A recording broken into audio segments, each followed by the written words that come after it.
لزوجة الدكتور ولاء زايد.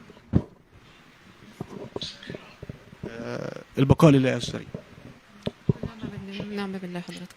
احنا بنعزيكي وكان قريب الجمهور كان قريب وكانوا 24 بيعزوكي وبيقولوا لك البقاء لله ونعم وشد بالله، حيلك. ونعم بالله. آه، خلينا كده نرجع باسبوع كده لورا. كان دكتور ولاء جاي، حضرتك اتخطبت ليه من امتى؟ من يعني من آخر ستة. اخر سنه. ستة اه. كان في علاقه اسريه بينكم وبين أيوه اسره بين الدكتور ولاء. أيوه اه. قولي لي بقى، لما الدكتور ولاء جه كان جاي اجازه قد ايه؟ كان جاي إجازة حوالي يعني هيقضي معايا أسبوع. هو المفروض 10 أيام كلها على بعض، بس كان هيقضي معايا أسبوع، اللي هو الأسبوع اللي هي فيها ترتيبات كتب الكتاب. أول أسبوع، أول يوم كان نزل فيه، كنا أول مرة نشوف بعض بعد فترة من الخطوبة كنتوا بتتكلموا على على الماسنجر. الانترنت اكتر. أيوه. أول مرة نشوف بعض، والحمد لله ربنا وفقنا لبعض. بعدها بدأت تاني يوم ترتيبات بقى العفش، نختار ننزل أنا وهو نختار العفش. تاني يوم ترتيبات للمأذون للجواز. بعدها كتب الكتاب، حصل كتب الكتاب في البيت هنا. بعدها حتى هو جه خدني عشان العفش كان رايح البيت، وقال لي تعالي شوفي العفش ترتب ازاي، وشوفي عفشك بترتب ازاي في الشقة. بعد اخر يوم كنا مع بعض فيه، نزلنا اشترينا النجف سوا وكان عفشي انا كمان راح. يعني انا العفش الخاص بيا انا راح اخر يوم، ده اخر يوم كنا مع بعض فيها. فكان يعني الحمد لله كان اسبوع بصراحة. هو كان مبسوط جدا جدا بشهادة الكل، والدته ومامته والدته واخواته، واحنا هنا كلنا كنا مبسوطين جدا بتعرفنا على بعض. وهو حتى بعدها بيومين اتنين هو سافر يوم الخميس بالليل. قال لك ايه وهو مسافر؟ كان عايز يعرف زوجته الاولانيه. هي كان على علم ان هو لما رجعها اخر مره تاني طلقه، رجعها قالت له عشان خاطر يونس، يعني رجعني وعايز تتجوز اتجوز. يعني ايه، فهو حتى قال لي هي على علم ان هو ايه، عائلتي عايز تتجوز اتجوز. هي على علم بزواجه سواء بيا او باخرى. هو كان متفق معاها في الرجوع الثاني انها هترجع. في الايه؟ انه هيتجوز تاني. ايوه مظبوط كده، ايوه اه. عشان بس ايوه الناس اللي مش عارفه الحكايه. ايوه ايوه ايوه. اتفضل. بس طب انت كنت متفقه معاه ان حياتكم هتبقى ازاي بعد الجواز؟ هل كان ده هيأثر على زوجته الاولانيه؟ لا لا خالص خالص. يعني حتى انا كنت المفروض، يعني هو عايز واحدة هناك معاه يستقر نفسيا، ويبقى حد معاه هناك يبقى استقرار نفسي واسري ويكون اسرة. الفترة اللي موجود فيها مسافر فيها انا معاه، لما يرجع طبعا مع ابنه هي يونس رفضت تسافر معاه؟ ايوه. كانت رافضه خالص. يعني كان يعني انا يعني عرفت الكلام ده بعدين، ان هو ان هي رفضت ان هي تسافر. اسره الدكتور ولاء زايد قالت لنا في تسألني. اه تمام.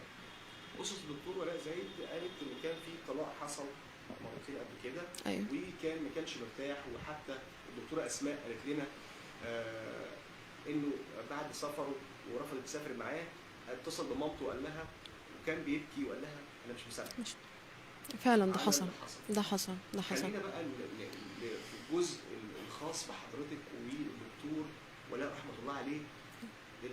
الوقت اللي بعت لك فيه استغاثه ساعه الواقعه، ايوه قال لك ايه؟ انا لقيته، كان قبلها بالليل كنا متكلمين. كان حتى يعني قال لي انا هكلمك وانا رايح المطار تاني يوم. يعني المكالمة كانت عادية. ورتبي ورقك يلا عشان ايه الحق ابعتلك. تاني يوم الصبح انا ببعت له، لقيته على الواتساب صباح الخير. فلقيته فاتح، فبقول له صباح الخير. فقال لي ريم بيستغيث بيا. ريم شوفي حد من اخواتك يعرف حد في اسم حلوان بسرعة. فبقول له في ايه؟ فبيقول لي جايبين لي بلطجية البيت. بعدها بدقايق لقيته بيتصل بيا. ريم بقول له ايه في ايه يا ولاء؟ قال لي عايزين يمضوني على كل حاجه. وبعدها قفل. بعدها بدقايق برضو اتصل بيا تاني، قال لي ريم بصي انا هطلقك وابعت لك القسيمه. شوية لقيته بيقول لي ثانية واحدة، فسمعاه بيقول لحد ايه في ايه، انا بنادلها يا فلانة تعالي كلمي، فهي بتكلم زوجته تمام. ريماء. عايزين تاكدوا ان انت. ايوه. تمام. فهي كلمتني، كلمتني، فانا بقول لها انا عشان تتاكد اللي هو انا، انا مرات الدكتور ولاء. فقالت لي وانا كمان مرات الدكتور ولاء. الدكتور ولاء عرفك باللي هيحصل في للطلاق. قلت لها ايوه. الموبايل، هو الخط فصل. بعدها بشويه دقايق برضو اتصل بيا تاني ريم. بصي انا هطلقك. طب والدك فين، والدتك فين، اخواتك فين؟ قلت له انا بره دلوقتي لان كان عندنا حاله وفاه. فقلت له لما لقيت حسيت بخطر وحسيت فيه بلطجيه والوضع مش مريح، قلت له ولاء طلقني وانجب نفسك، طلقني وانجب نفسك. بقيتي على حياته. ايوه، اهم من اي حاجه، يعني اي حاجه تتحل بعد كده، بس هو انا عمري ما كنت اتوقع كده، ولا عمري حاجه في بالي تيجي نهائي خالص. كان مشكله الموضوع الطلاق خلاص ماشي، هما مشكلتهم الطلاق ماشي، طلقني ونجيب نفسك خلاص مفيش مشكله. قلت له طلقني ونجيب نفسك. بعدها كان في احد اقاربي كلمه، قال له كلمت النجده، قال له انا كلمتهم مرتين ما حدش جه. طب اقفل على نفسك كويس، قال له انا، قال له هم حواليا. بعدها قال له طيب ابعت لي العنوان، ابعت لي لوكيشن، ودي كانت اخر رساله لي، اللي هو اللوكيشن بتاعه وصل عندي على الواتساب. والد والد زوجته اللي هو كلمك. ايوه. ايوه. بعدها قال لي انا عايزه اعرف انت ولا الدكتور ولا عقد عليكي امتى؟ قلت له والله الدكتور ولا عند حضرتك اساله. قال لي لا انا عايزه اعرف هو يوم 16 ولا 17 ولا 18. قلت له ما هو انا قلت له يعني ايه اللي هتفرق، حضرتك بتخيرني؟ قال لي لا ما بخيركيش، انا بجيب حق بنتي. قلت له ما حدش جه حضرتك ناحيه حق بنتك. قال لي لا انا بجيب حق بنتي. وبعدها الموبايل فصل. بعدها بدقايق.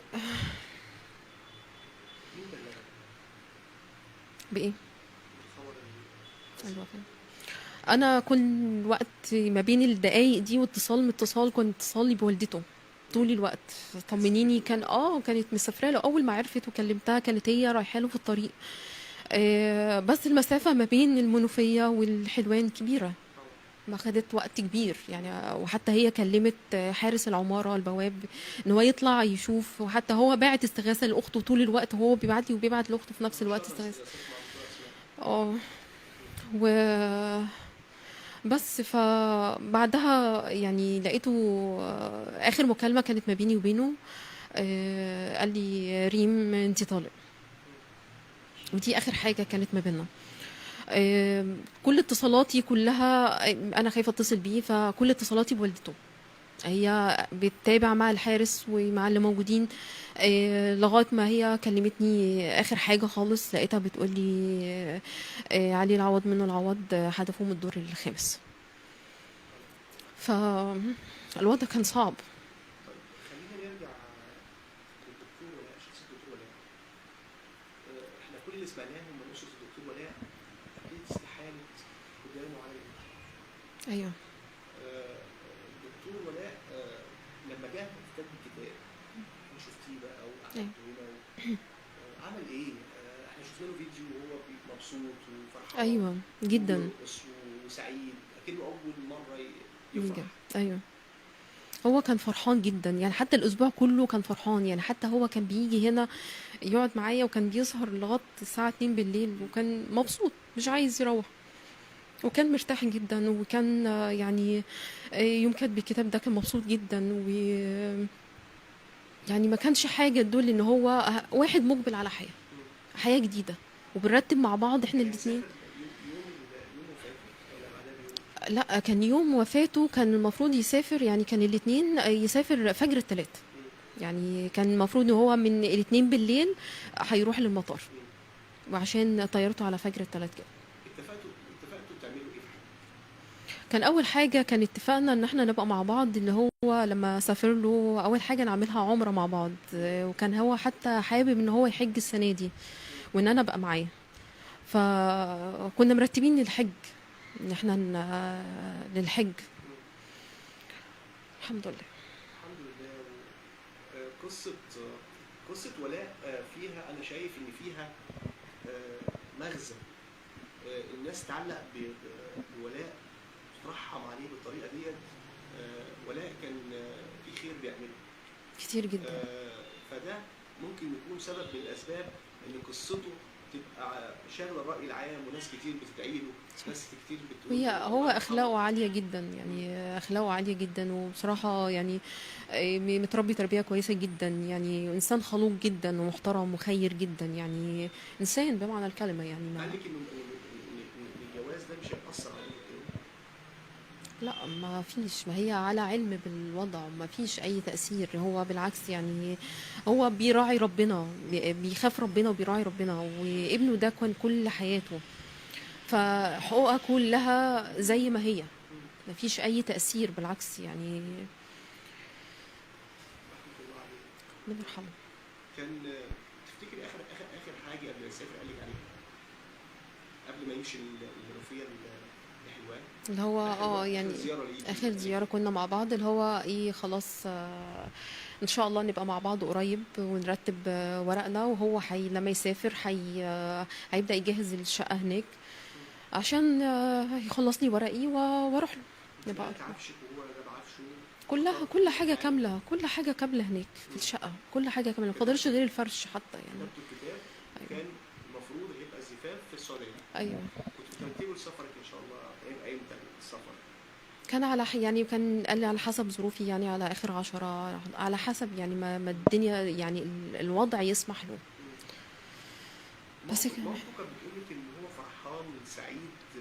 جدا جدا، مامته واخواته كانوا يعني يقولوا لي احنا ما شفناش ولاء فرحان كده، بعد فترة كبيرة من الضغط والتعب، يعني قالوا لي مضغوط دايما. يعني هو حتى كان بيقول لي، هم كانوا قالوا لي ان هو مبسوط وفرحان، يعني شافوه. هل واحد بعد الفرح بتقول له ممكن يضحي بحياته لا لا لا لا، استحيل، مستحيل. مهما اتضرر مثلا؟ لا لا لا، مستحيل مستحيل، لا. دي وجهة نظرك في لا، مستحيل مستحيل الدكتور ولا ان هو ينتحر، لا لا، شخصيته ولا في مبرر ان هو أسرة